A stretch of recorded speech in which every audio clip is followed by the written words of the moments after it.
po ako, nasa pangarap si Nanay Siling, kami sa kabilang side niya. Kumbaga, left and right kami.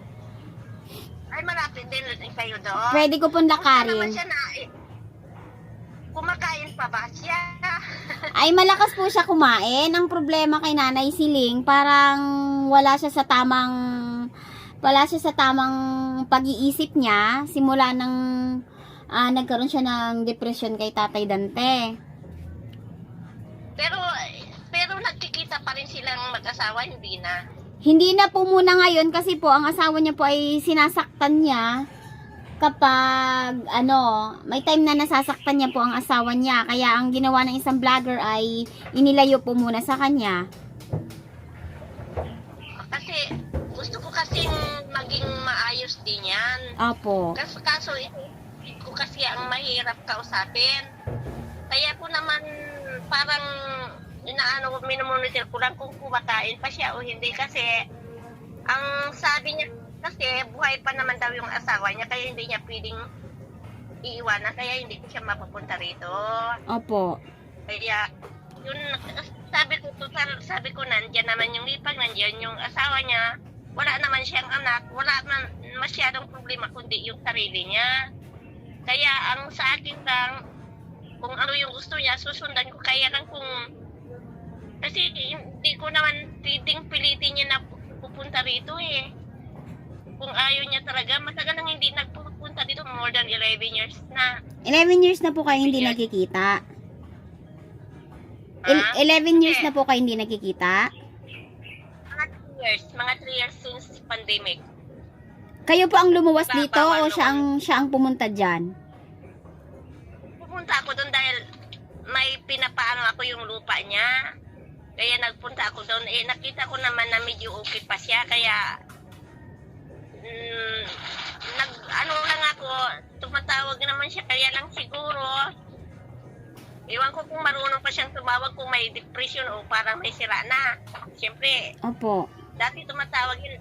Nagpadala pa nga ako dyan nung mga 1 year ago ng pera dahil na siya ng aso noon. Nakagat. Nakagat siya ng Opo, sinasabi niya. Kaya sabi ko siguro sabi ko kasi siya kaya hindi siya tumatawag. Opo. Itanong ko lang po, Mami, sa ngayon po, ano po ang balita nyo kay Nanay Siling? Ano po ang sa tingin nyo, ang pagkakaalam nyo sa kalagayan po ni Nanay Siling ngayon? Yung parang parehas, kasi yung pang depression niya ni, parang, kasi yan, pag nagsasalita yan, parang, ang bilis-bilis, halos hindi ko maintindihan. Opo. Pero kung, pagdating naman sa decision making, tama pa naman. Opo. Yung niya noon. Ganun lang siya. Talagang ugaling-ugali niya na yan noon pa. Noong bata pa siya, ganyan Pero na siya?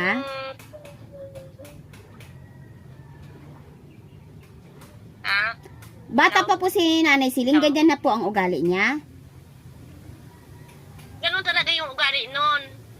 Kaya, pero kung talagang hindi niyan, May na ang signal.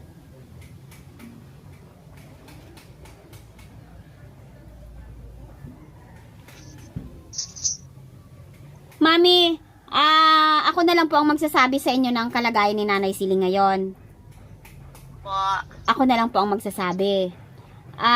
Si Nanay Siling po ay nakita yan siya ng isang vlogger na makawawa yung kalagayan.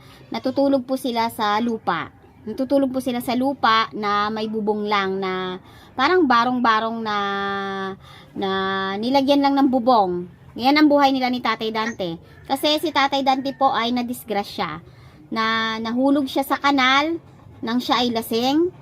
Pagising niya, nasa ospital na siya. Hindi niya alam kung ano ang nangyari sa kanya. Ngayon, namalayan niya na nasa ospital na siya, after nun, ay hindi na siya nakakatayo ng maayos at hindi makapaglakad ng maayos. Yun po yung kalagayan ng kanyang asawa ngayon. And then, after po niyan, dahil ang ginagawa ni Nanay Siling para makaraos silang mag-asawa ay nangangalakal si Nanay Siling na namumulot ng basura para lang sila makakain na mag-asawa. Ngayon, dumating si Nanay Siling po sa point na parang hirap na yata siya. So, tinulungan siya ng vlogger. Nung inalok siya ng isang vlogger, natulungan siya ay pumayag siya. Tinulungan nga, binigyan sila ng mga, sa pamamagitan po ng sponsor, ay binigyan sila ng mga gamit. Tinayuan sila ng maliit na bahay. Nilagyan siya ng maayos na gamit doon. May suporta siya ng pagkain. Ganun po, natulungan siya. Kaya lang habang tumatagal ay nakikita ng vlogger na sinasaktan na niya ang kanyang asawa. Sinasaktan niya si Tatay Dante pag hindi bumabangon. Ang sabi, pinapalo niya. Ang sabi ng kapitbahay. Pero ang sabi niya, parang tinatakot, kinakalampag lang niya para bumangon. Tapos napapainom niya na ng tubig ulan. So sobrang hirap po ng buhay nila na parang si Nanay Siling po ay nagkakaroon na po siya ng parang depression. Parang sa hirap nga naman ng buhay, nangangalakal siya, nag-aalaga siya ng may sakit. Si Tatay Dante po, hindi po makabangon pag hindi ibinangon. Kakain pa, dalong lumalala po yung kanyang sakit. Ngayon, dahil sa nananakit siya, bali naawa yung isang sponsor, ipinag-upa ng sponsor si Tatay Dante ng bahay. Nung ipinag-upa siya, hindi pinaalam kay Nanay Siling na yun ang gagawin niya dahil hindi naman talaga papayag si Nanay Siling na ilayo sa kanyang asawa niya. Para ma-save lang yung asawa niya sa pananakit niya, sa pagpapainom niya ng tubig na hindi malinis, sa pagbibigay ng pagkain na malinis, sa pag-aalaga po na hindi maayos ay ipinag-upa si Tatay Dante kasama nung kanyang kapatid na si Ate Nida. Kilala niyo po si Ate Nida? Oo, kapatid po yun. Po? Kapatid ni Dante yun. Opo, sila po ngayon ang magkasama at suportado po sila na ng sponsor. So, wala silang problema sa pagkain, sa bahay, sa tubig, sa kuryente, ay ayos na ayos sila. Ang problema ngayon ay si Nanay Siling ay naiwan na mag-isa doon sa bahay kung saan siya nakatira ngayon. Ngayon, ang naawa ko kay Nanay Siling kasi hindi naman pwedeng steady na lang siyang ganyan na nag-iisa lang siya, tapos lumalala yung kondisyon niya. Ang gusto ko sana ay magkaroon kayo ng koneksyon ng kapatid niyo po. Magkausap kayo para malaman kung ano ang maganda para kay Nanay Siling. Kasi si Nanay Siling dito ay naghihirap pa rin. Walang trabaho, walang pinagkakitaan. Ayun, kung may magbigay na sponsor, meron po siya.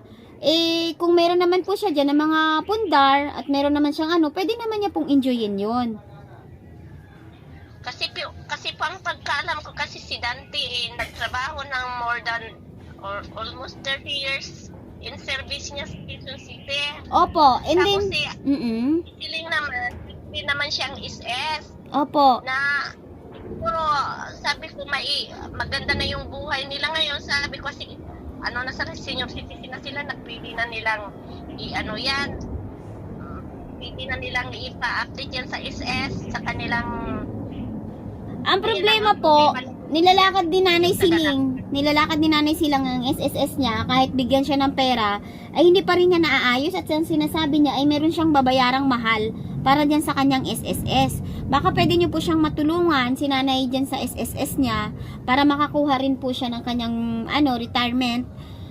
Matulungan niyo po siya. Kaya niyo po bang makakaluwas kayo ng Maynila para maasikaso niyo po si Nanay Siling?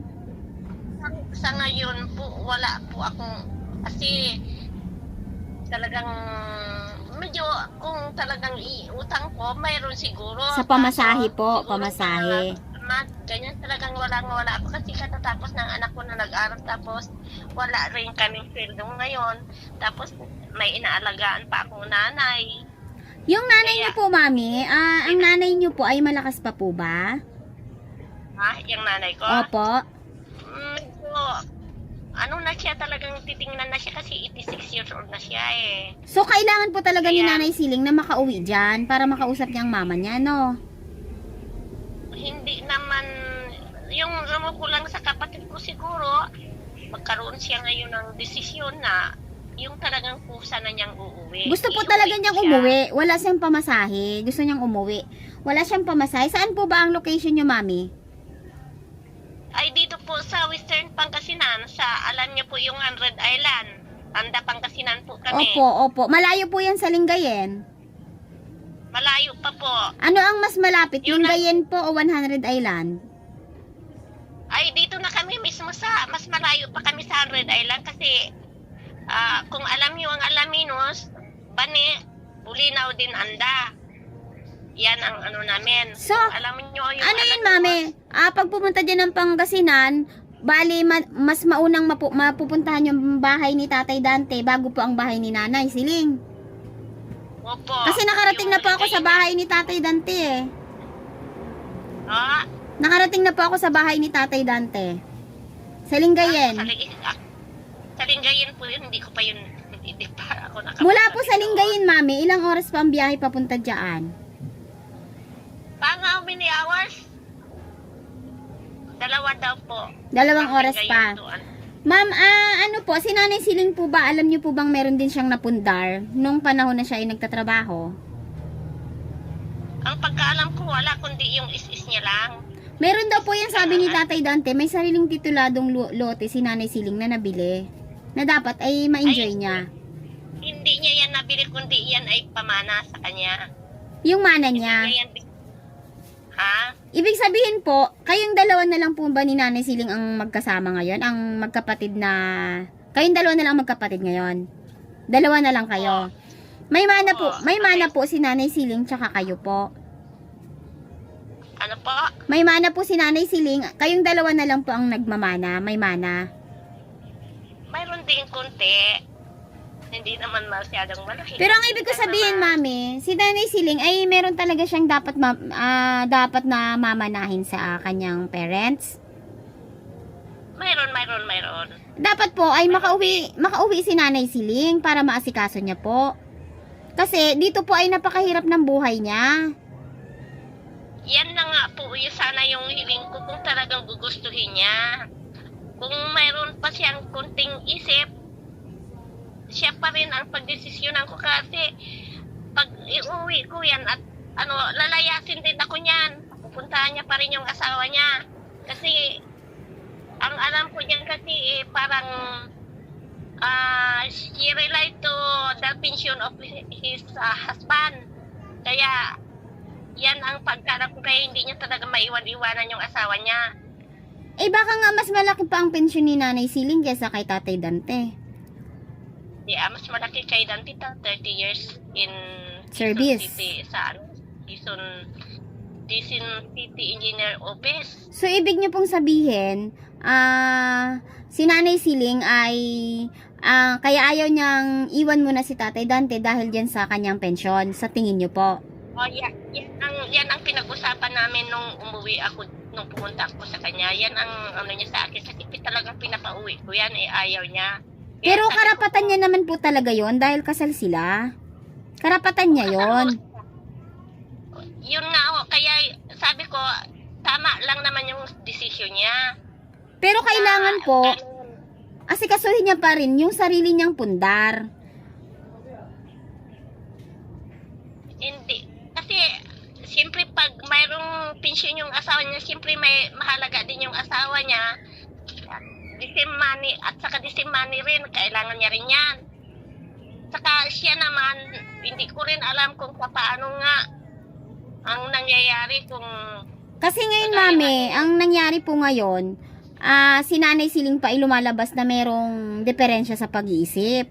Kaya ngayon, si Tatay Dante po ay kailangan niya ng pension niya para sa kanyang mga gamot, sa kanyang pangangailangan araw-araw. Kaya ang nag-aasikaso po ngayon ng pension niya ay yung kapatid niya na si Ate Nida. Pero para yun kay Tatay Dante. Pero meron din siyang karapatan doon dahil kasal siya. Ay malaki po ang karapatan niya doon. Eh ang kailangan po sana ngayon ay maging maayos muna si Nanay Siling para siya ang pag naging maayos si Nanay Siling, pwede silang magsama ulit ng asawa niya at silang parehas ang mag-enjoy ng kanilang mga pensyon. Yan sana.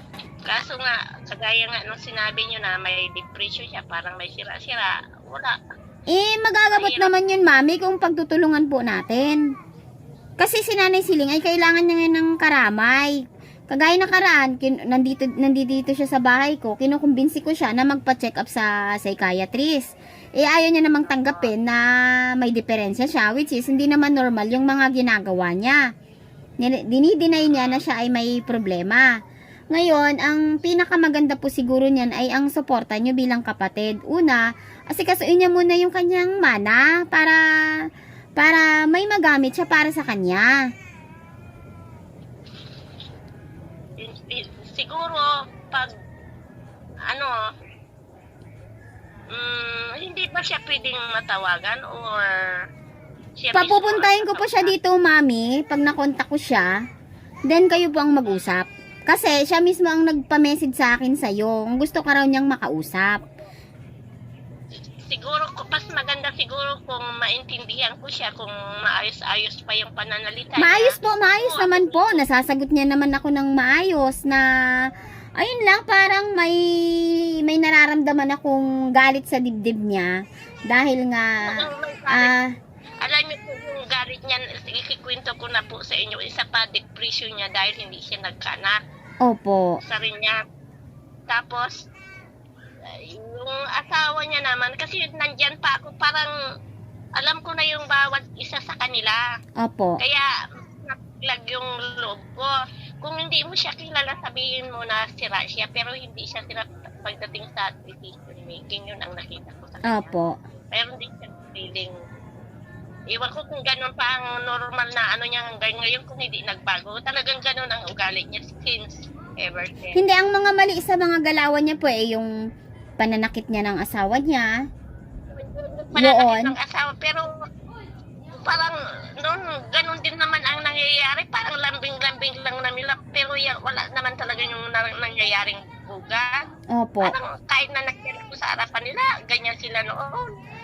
Oo, kasi nga si Tatay Dante ay babaero. Eh, normal naman sa isang babae na pag ang asawa mo ay super babaero, eh, minsan nawawalan ka rin ng respetong makipag-usap.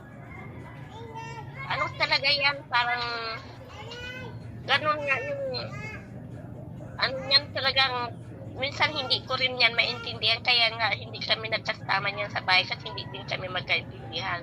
Kahit Ano dati siya, pa. Hindi kami talaga nagkasama niyan ng matagal. Kasi hindi nga kami, yung ugali niya nga pag yung gusto niya. Mm-mm. Pero hindi naman ibig sabihin na pabayaan ko na siya. Kapatid ko yan eh. Kaya nga po, dalawa na lang po kayong magkapatid. Naghihirap po siya dito eh.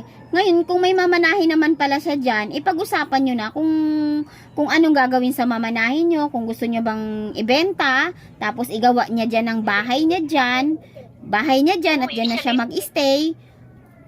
Para Gustuhin niya lang uuwi. Basta gustuhin niya lang na uuwi. Gusto niya po. Maalagaan namin siya. gusto niya po, umiiyak siya nung nakaraan dahil iniisip niya yung mama niya, may edad na nga, kaya gusto niya raw umuwi. Kasi sa ngayon ay talagang medyo naiipit ako pagdating sa pera ngayon. Eh, kahit sino naman po may problema po sa pera. Ah, mga siguro makakaluwag-luwag na ako mga 2 weeks, ganyan.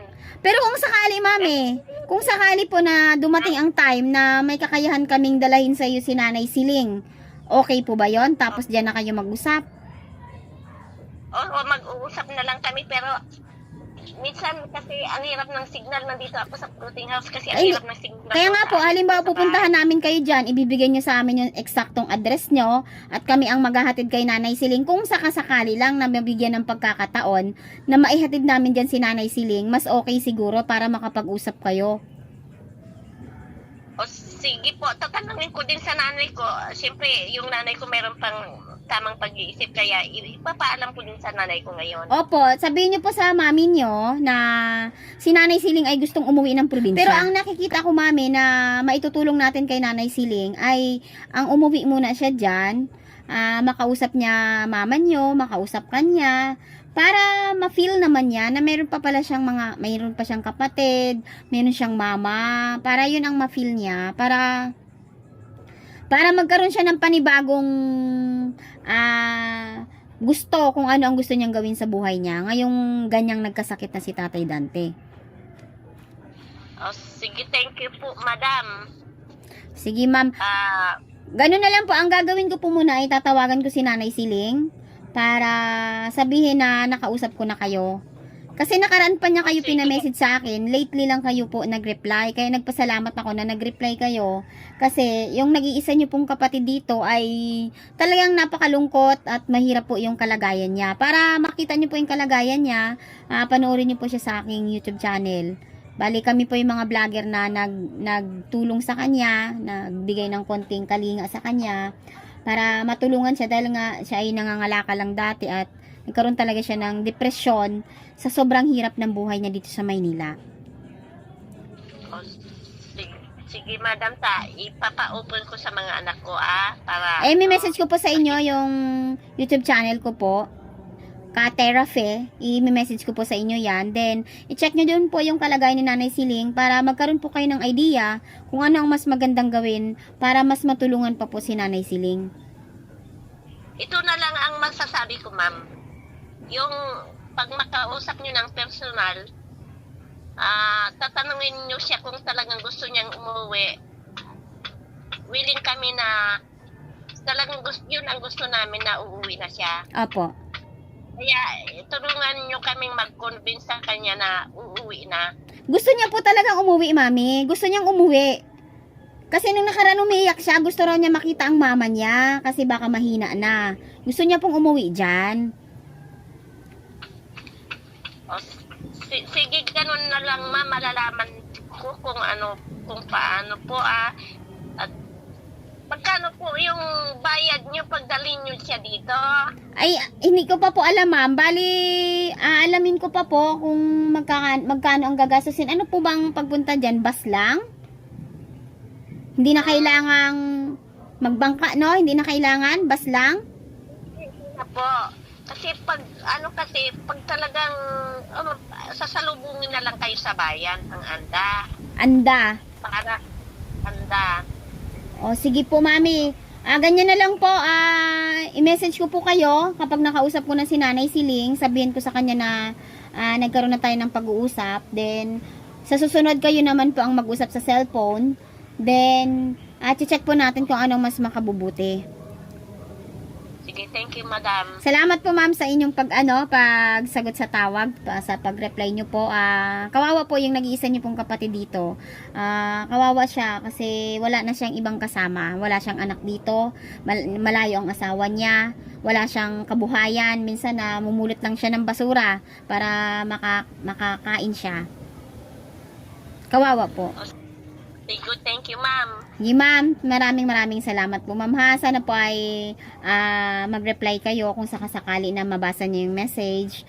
Ayan, bibigyan ko rin ng time na makapag-usap po kayo ni Nanay Siling, no? O, sige po. Salamat, ma'am. Salamat ng marami. God bless you po. At sa husband niyo po, maraming salamat sa pagsagot niya sa aking tawag. Thank you po. O, sige po. Ingat kayo dyan, ma'am. Ingat kayo. Salamat. Sige po.